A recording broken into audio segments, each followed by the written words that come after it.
मेरी प्यारी माँ। माँ बेटी का रिश्ता कितना अलग होता है ना। कभी एक दूसरे के बेस्ट फ्रेंड्स, कभी कितनी सारी नोकझोंक, कभी कितना सारा प्यार, कभी एक दूसरे का सबसे बड़ा सपोर्ट सिस्टम। कभी तुम मुझसे बिल्कुल प्यार नहीं करती थी, कभी मैं तुमसे बिल्कुल प्यार नहीं करती थी, बट ये प्यार कभी खत्म नहीं होता। पता है मम्मी, जब फैमिली फंक्शंस हुआ करते थे और मैं डीजे पर डांस करती थी और तुम मुझे एक टक देखती रहती थी, तो मुझे बिल्कुल अच्छा नहीं लगता था और मैं तुम्हारे पास आती थी because that use to make me so uncomfortable. And मैं कहती थी कि मम्मी आप मुझे ऐसा क्यों देखती हो, मुझे कितना कॉन्शियस लगता है पता है। और तुम सिर्फ एक स्माइल करती थी। आज जब मेरा बेटा 1 साल का है और मैं उसकी एक्टिविटीज देखती हूँ और अपना सारा काम छोड़ के एक टक उसको देखती रहती हूँ, तब मुझे उस स्माइल के पीछे का मतलब पता चला। कभी कभार लगता है जो तुम कहानियां सुनाया करती थी उनके पीछे कितना सारा डर छुपा रखा था।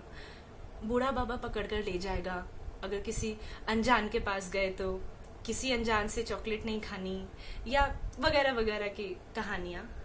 आज एक्चुअली में पता चला वो कहानियां तो बस बहाना था। एक्चुअली में जो तुम्हारा डर था तुम उसको छुपाती थी और कोशिश करती थी कि कहानियों के रूप में बताऊं। माएँ बहुत डरती है ना, आज जाना। जब कभी तुम मुझे कहती थी ना जंक फूड नहीं खाना, क्यों पीनी है कोल्ड ड्रिंक, घर पे नींबू पानी बना दूंगी, नो पास्ता नो पिज्जा, तब बिल्कुल अच्छा नहीं लगता था। जब तुम कहती थी ना तू मेरी माँ है मैं तेरी माँ हूँ, या जब खुद माँ बनेगी तब जानेगी, तो आज माँ बनी हूँ तो जानी हूँ कि छोटे से बच्चे के लिए कैसे मैं फ्यूचर प्लानिंग्स करती हूँ कि इसको कभी मैकडी की फ्राइज नहीं खिलाऊंगी, या घर में इसके लिए चिप्स तल दूंगी, या no pasta no cold drink, घर में नींबू पानी बनाऊंगी। तो आज एक्चुअली में ढंग से जाना कि माँ बनना क्या होता है।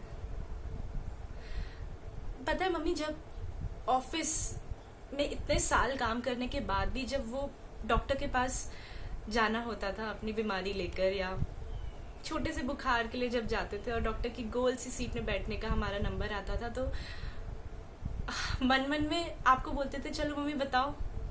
तो डॉक्टर के पास जब आप सारा बखान करते थे कि 2 दिन से बुखार है, ये है वो है, इतना बड़ा होने के बाद भी, ऑफिस में इतने अच्छे से इंटरेक्ट करने के बाद भी, डॉक्टर से इंटरेक्ट तो मम्मी करेगी। तब थोड़ा अधूरापन लगा जब डॉक्टर से पहली बार खुद बताना पड़ा कि क्या हुआ है। तब पहली बार थोड़ा अधूरापन लगा।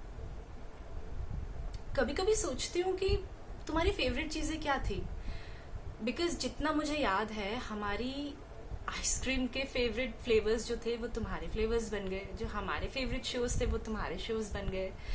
डिज्नी आर से रोडीज तक का सफर तय किया है। तो तुम्हारा फेवरेट क्या था? एक्चुअली में तुम्हारा फेवरेट हम थे ना, जैसा मेरा फेवरेट आज मेरा बेटा है।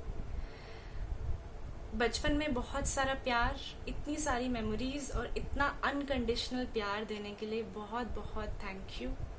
अ very happy mothers day to you mamma.